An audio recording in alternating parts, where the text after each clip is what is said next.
Bihar TV 20 में आपका स्वागत है। बिहार में जमीन सर्वे के कार्य की शुरुआत कराने वाले बिहार सरकार के सीमांचल निवासी राजस्व एवं भूमि सुधार मंत्री डॉक्टर दिलीप जायसवाल का नाम बिहार वासियों के ज़हन में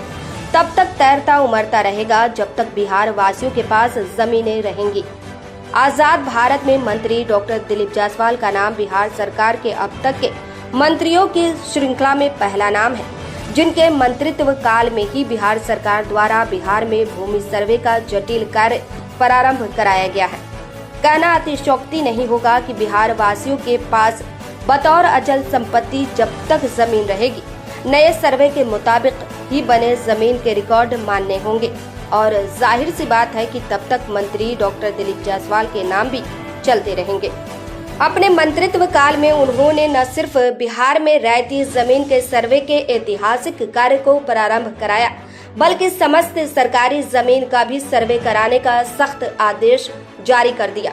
जिससे बिहार में दबंगई अथवा फर्जी दस्तावेजों के आधार पर सरकारी जमीन, नदी नाले नहर पर कब्जा करने वाले तत्वों की सांसें अटकनी शुरू हो गई है। आम आवाम में चर्चा हो रही है कि इस कारण बिहार सरकार के वर्तमान राजस्व एवं भूमि सुधार मंत्री डॉक्टर दिलीप जायसवाल के नाम अब वर्षों वर्ष चर्चा में रहेंगे, क्योंकि बताया जाता है कि ब्रिटिश शासनकाल वाली वर्षों पुरानी CS और RS सर्वे के बाद बिहार सरकार के वर्तमान राजस्व एवं भूमि सुधार मंत्री डॉक्टर दिलीप जायसवाल के कार्यकाल में ही जमीन सर्वे का काम शुरू कराया गया है। कहा जाता है कि पूर्व के राजा महाराजाओं, जमींदारों और नवाबों की जमीन सहित बिहार सरकार की जमीन पर अनाधिकृत रूप से दखल कब्जा करने वाले जिन तत्वों ने विभिन्न राजस्व अंचल कार्यालयों में भ्रष्ट और घूसखोर अफसरानों कर्मियों को मेल मिलाकर फर्जी दस्तावेज बनाकर जमीन हथिया रखा है, उन तमाम तत्वों की करतूतों का पर्दाफाश कराने में यह जमीन सर्वे कार्य ही अंततः मील का पत्थर साबित होगा।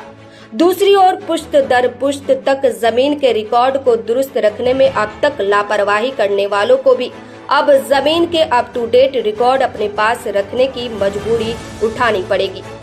और इन्हीं सब कारणों से बिहार सरकार के सीमांचल निवासी राजस्व एवं भूमि सुधार मंत्री डॉक्टर दिलीप जायसवाल का नाम वर्षों वर्ष तक चर्चा में बना रहेगा।